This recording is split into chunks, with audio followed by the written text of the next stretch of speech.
السلام علیکم ورحمۃ اللہ وبرکاتہ۔ ناظرین، پروگرام دعا کیجیے کے ساتھ آپ کی خدمت میں حاضر ہیں۔ آج ہم انشاءاللہ آپ کے ساتھ گھریلو پریشانیوں سے نجات حاصل کرنے کی دعائیں شیئر کریں گے۔ اس موضوع پر آپ سے گفتگو ہوگی کہ کس طرح ہم اپنے خاندانی زندگی کو، اپنی معاشرتی زندگی کو خوشگوار بنا سکتے ہیں اللہ سبحانہ وتعالی کی مدد کے ساتھ۔ کوشش اپنی جگہ، لیکن ہر کوشش اس وقت فائدہ مند ہو جاتی ہے جب انسان اس کے ساتھ ساتھ اللہ تعالی سے دعا کرتا ہے۔ حدیث میں آتا ہے کہ اللہ سبحانہ وتعالی کے نزدیک دعا سے زیادہ معزز اور کوئی چیز نہیں، یعنی سب سے زیادہ اللہ تعالیٰ جس چیز کو بندے کی ویلیو کرتے ہیں وہ دعا مانگنا ہے۔ اسی طرح ایک اور حدیث میں آتا ہے کہ دعا کرنا افضل عبادت ہے، یعنی انسان جب اللہ تعالیٰ کے آگے ہاتھ پھیلاتا ہے، اپنے دل کی پکار اپنے رب کو سناتا ہے، تو دراصل وہ عبادت کی حالت میں ہوتا ہے اور ایک افضل عبادت کر رہا ہوتا ہے۔ اس لیے کثرت کے ساتھ دعائیں کرتے رہنا چاہیے، لیکن یاد رہے کہ دعا کرنے سے پہلے اللہ سبحانہ وتعالیٰ کی تعریف ضرور کی جائے۔ اس سلسلے میں تعریف کے بے شمار کلمات ہمیں احادیث کی کتابوں میں ملتے ہیں۔ انہی میں سے ایک آتا ہے کہ آپ صلی اللہ علیہ وسلم سے سوال کیا گیا کہ کون سا کلام افضل ہے؟ آپ نے فرمایا جو اللہ نے اپنے فرشتوں اور اپنے بندوں کے لیے چنا، اور وہ ہے سبحان اللہ و بحمدہ، سبحان اللہ و بحمدہ۔ یعنی جب انسان دعا کرنا چاہے تو اس سے پہلے کچھ مرتبہ جتنا اس کا دل چاہے اللہ تعالیٰ کی تسبیح اور حمد و ثنا بیان کرے، اور بار بار تکرار کے ساتھ کہتا رہے سبحان اللہ و بحمدہ۔ اس کے بعد درود شریف پڑھے جتنی دیر پڑھنا چاہے، اور پھر اس کے بعد اپنی حاجت اللہ سبحانہ وتعالیٰ کے سامنے رکھے تو انشاءاللہ اس کی پریشانی دور ہوگی۔ جہاں تک گھریلو پریشانیوں کا تعلق ہے تو اس میں ہم دیکھتے ہیں کہ ہر گھر کے اندر کوئی نہ کوئی چیز ایسی ہو جاتی ہے کہ جس سے باہمی تعلقات میں بدمزگی پیدا ہو جاتی ہے۔ بعض افراد کی طبیعت میں غصہ زیادہ ہوتا ہے، بعض لوگ جھگڑالو ہوتے ہیں، بعض لوگ شکی مزاج کے ہوتے ہیں، بعض لوگوں کو اونچا بولنے کی عادت ہوتی ہے، بعض لوگ دوسروں کو مختلف باتوں پر زج کرتے رہتے ہیں، بعض لوگ اپنی ذمہ داریوں کو ٹھیک سے نہیں نبھاتے۔ تو یہ تمام چیزیں صرف نہ یہ کہ ایسے انسان کو خود بلکہ اس کے آس پاس رہنے والوں کو اذیت میں مبتلا کر دیتی۔ اب اس میں انسان بعضوں کو سمجھانے سے بھی کام لیتا ہے، دوسروں سے بھی مدد لیتا ہے، لیکن پھر بھی مسئلہ حل نہیں ہوتا۔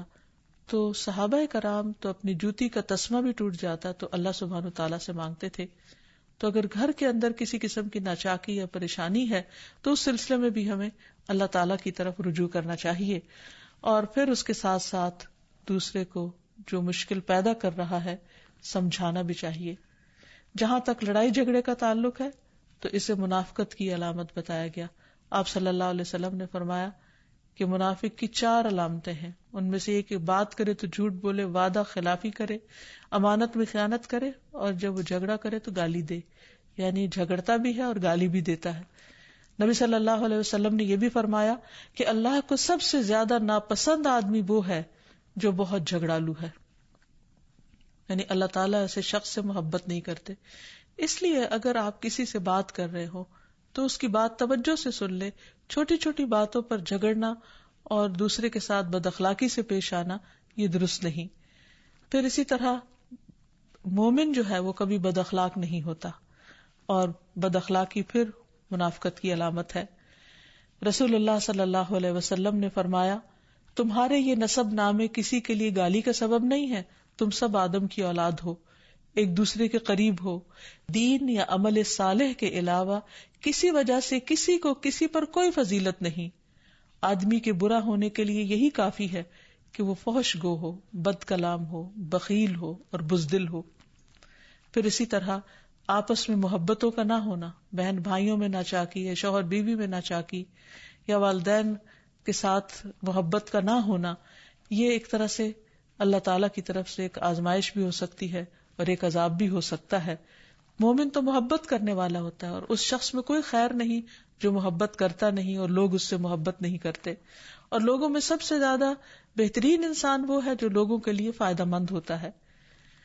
تو اس لیے بہت ضروری ہے کہ خاندان کے اندر باہم محبت پائی جائے. گھریلو زندگی خوبصورت ہو جاتی ہے اگر آپس میں ایک دوسرے سے پیار، محبت اور ہمدردی کے جذبات پائے جاتے ہیں. پھر اسی طرح بعض اوقات گھریلو زندگی میں بدگمانیاں بہت تکلیف دیتی ہیں، یا گھر کے کچھ افراد سنی سنائی باتوں پر یقین کرتے ہوئے دوسروں کے خلاف بدگمانی پال لیتے ہیں. تو اس سے بھی پرہیز کرنے کی ضرورت ہے. اسی طرح گھریلو پریشانیوں میں گھر کا تنگ ہونا بھی ایک عذاب کی شکل ہے. اس لیے نبی صلی اللہ علیہ وسلم نے ہر وضو کرنے کے بعد جو دعا سکھائی اس میں خاص طور پر یہ دعا آتی ہے کہ اللہ میرے گھر میں وسعت پیدا کر دے. یعنی ایک تو دلوں میں وسعت ہو اور دوسرا یہ ہے کہ جگہ بھی کشادہ ہو. رسول اللہ صلی اللہ علیہ وسلم نے فرمایا 3 چیزیں بدبختی میں سے ہیں. عورت جب تو اسے دیکھے تو وہ تجھ کو بری لگے اور وہ تجھ پر اپنی زبان چلائے، اور اگر تو اس سے غائب ہو تو وہ اپنے نفس کی اور تیرے مال کی حفاظت نہ کرے. دوسرے مریل سواری کہ اگر تو اسے مارے اور چلائے تو تجھ کو تھکا دے، اور اگر اسے چھوڑ دے تو تجھے جلد تیرے